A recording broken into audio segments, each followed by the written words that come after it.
"Are you often on gate duty, Boffo?" said Carrot pleasantly, as they strolled through the Fool's Guild. "Just about all the time," said Boffo. "So when did that friend of his, the assassin, visit him?" "Oh, you know about him then," said Boffo. "Oh yes," said Carrot. "About 10 days ago," said Boffo. "It's through here, past the Pie Range." He'd forgotten Beano's name, but he did know the room. He didn't know the number, but he went straight to it, Carrot went on. "That's right. I expect Dr. Whiteface told you," said Boffo. "I've spoken to Dr. Whiteface," said Carrot. Angua felt she was beginning to understand the way Carrot asked questions. He asked them by not asking them. He simply told people what he thought or suspected, and they found themselves filling in the details in an attempt to keep up. And he never actually told lies. Boffo pushed open a door and fussed around lighting a candle. "Here we are, then," he said. "I'm in charge of this when I'm not in the bloody gate." "Ye gods," said Angua under her breath. "It's horrible." "It's very interesting," said Carrot. "It's historical," said Boffo the Clown. "All those little heads." They stretched away in the candlelight, shelf on shelf of them, tiny little clown faces, as if a tribe of headhunters had suddenly developed a sophisticated sense of humor and a desire to make the world a better place. "Eggs," said Carrot. "Ordinary hen's eggs. What you do is, you get a hen's egg, and you make a hole in either end, and you blow the egg stuff out, and then a clown paints his makeup on the egg, and that's his official makeup, and no other clown can use it. That's very important. Some faces have been in the same family for generations, Very valuable thing, a clown's face. Isn't that so, Boffo?" The clown was staring at him. "How do you know all that?" "I read it in a book." Angua picked up an ancient egg. There was a label attached to it, and on the label were a dozen names, all crossed out except the last one. The ink on the early ones had faded almost to nothing. She put it down and unconsciously wiped her hand on her tunic. "What happens if a clown wants to use another clown's face?" she said. "Oh, we compare all the new eggs with the ones on the shelves," said Boffo. "It's not allowed." They walked between aisles of faces. Angua fancied she could hear the squelch of 1,000,000 custard-filled trousers, and the echoes of 1,000 honking noses, and 1,000,000 grins of faces that weren't smiling. About halfway along was a sort of alcove containing a desk and chair, a shelf piled with old ledgers, and a workbench covered with crusted pots of paint, scraps of colored horsehair, sequins, and other odds and ends of the egg painter's specialized art.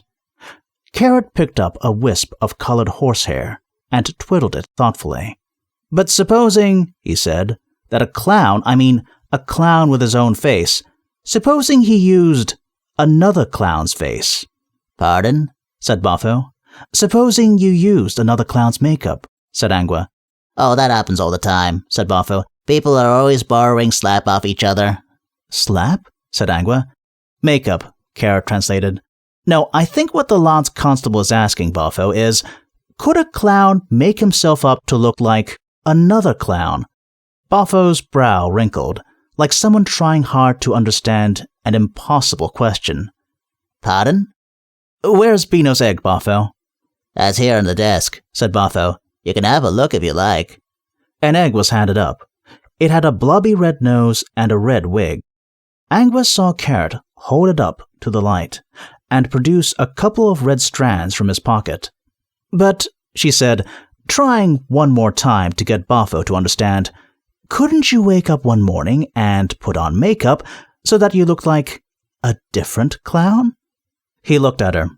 It was hard to tell his expression under the permanently downcast mouth, but as far as she could tell, she might as well have suggested that he performed a specific sex act with a small chicken.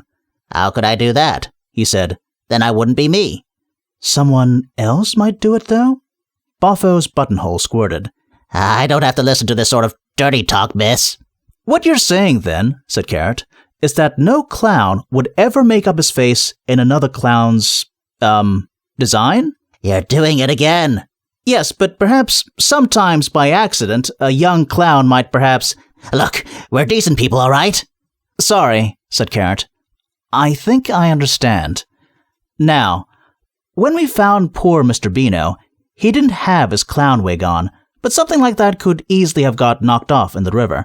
But his nose, now, you told Sergeant Colin that someone had taken his nose, his real nose. Could you, said Carrot, in the pleasant tones of someone talking to a simpleton, point to your real nose, Boffo? Boffo tapped the big red nose on his face. But that's, Angua began. Your real nose, said Carrot. Thank you. The clown wound down a little. I think you better go, he said. I don't like this sort of thing. It upsets me. Sorry, said Carrot again. It's just that I think I'm having an idea. I wondered about it before, and I'm pretty certain now. I think I know about the person who did it, but I had to see the eggs to be sure. You saying another clown killed him? Said Boffo belligerently. 'Cause if you are, I'm going straight to... Not exactly, said Carrot, but I can show you the killer's face. He reached down and took something from the debris on the table. Then he turned to Boffo and opened his hand. He had his back to Angua, and she could not quite see what he was holding. But Boffo gave a strangled cry and ran away down the avenue of faces, his big shoes flip-flopping hugely on the stone flags. Thank you, said Carrot at his retreating back. You've been very helpful. He folded his hand again. Come on, he said. We'd better be going. I don't think we're going to be popular here in a minute or two. What was that you showed him? Angua asked, as they proceeded with dignity yet speed towards the gate. It was something you came here to find, wasn't it? All that stuff about wanting to see the museum. I did want to see it. A good copper should always be open to new experiences, said Carrot. They made it to the gate. No vengeful pies floated out of the darkness. Angua leaned against the wall outside. The air smelled sweeter here, which was an unusual thing to say about Ankh-Morpork air. But at least out here, people could laugh without getting paid for it. You didn't show me what frightened him, she said. I showed him a murderer, said Carrot. I'm sorry. I didn't think you'd take it like that. I suppose they're all a bit wound up right now. And it's like dwarfs and tools. Everyone thinks in their own ways. You found the murderer's face in there? Yes. Carrot opened his hand. It contained a bare egg.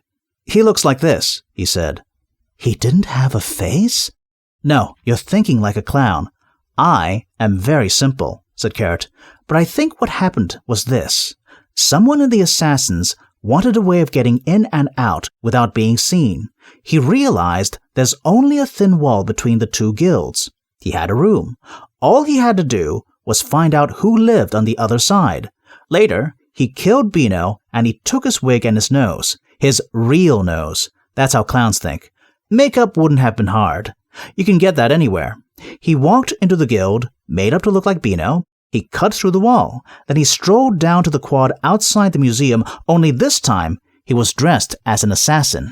He got the gun and came back here. He went through the wall again, dressed up as Beano, and strolled away. And then someone killed him. Boffo said Beano looked worried, said Angua.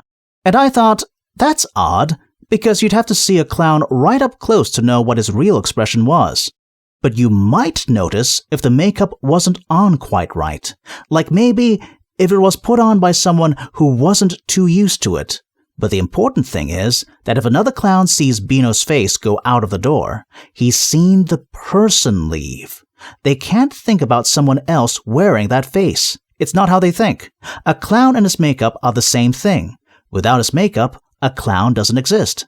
A clown wouldn't wear another clown's face, in the same way a dwarf wouldn't use another dwarf's tools. Sounds risky, though, said Angua. It was. It was very risky. Carrot, what are you going to do now? I think it might be a good idea to find out whose room was on the other side of the hole, don't you? I think it might belong to Beano's little friend. In the Assassin's Guild? Just us? You've got a point. Carrot looked so crestfallen that Angua gave in. What time is it? She said. Carrot very carefully took Captain Vime's presentation watch out of its cloth case. It's a bing, a bong, bong. Bing, bing. They waited patiently until it had finished. 7:15, said Carrot. Absolutely accurate, too. I put it right by the big sundial in the university. Angua glanced at the sky. Okay, she said. I can find out, I think. Leave it to me. How? I could get out of uniform, couldn't I? And, talk my way in as a kitchen maid sister or something? Carrot looked doubtful. You think that'll work? Can you think of anything better? Not right now. Well then, look, you go back to the rest of the men, and I'll find somewhere to change into something more suitable. She didn't have to look around to recognize where the snigger came from. Gaspode had a way of turning up silently, like a small puff of methane in a crowded room, and with the latter's distressing ability to fill up all available space. Where can you get a change of clothes around here? Said Carrot. A good watchman is always ready to improvise, said Angua. That little dog is awfully wheezy, said Carrot. Why does he always follow us around? I really couldn't say. He's got a present for you. Angua risked a glance. Gaspode was holding, but only just, a very large bone in his mouth. It was wider than he was long, and might have belonged to something that died in a tar pit. It was green and furry in places. How nice, she said coldly. Look, you go on. Let me see what I can do. If you're sure, Carrot began, in a reluctant tone of voice. Yes. When he'd gone, Angua headed for the nearest alley. There were only a few minutes to moonrise. Sergeant Colin saluted when Carrot came back, frowning in thought. We can go home now, sir, he suggested. What? Why? Now it's all sorted out. I just said that to waylay suspicion, said Carrot. Ah, very clever, said the sergeant quickly. That's what I thought. He's saying that to waylay suspicion, I thought. There's still a murder out there somewhere, or something worse. Carrot ran his gaze over the ill-assorted soldiery.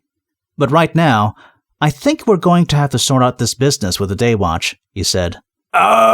People say it's practically a riot up there, said Colin. That's why we've got to sort it out. Colin bit his lip. He was not, as such, a coward. Last year, the city had been invaded by a dragon, and he'd actually stood on a rooftop and fired arrows at it while it was bearing down on him with its mouth open, although admittedly he'd had to change his underwear afterwards. But that had been simple. A great big fire-breathing dragon was straightforward. There it was, right in front of you, about to broil you alive. That was all you had to worry about. Admittedly, it was a lot to worry about, but it was simple. It wasn't any kind of mystery. We're going to have to sort it out, he said. Yes. Oh, good. I like sorting things out.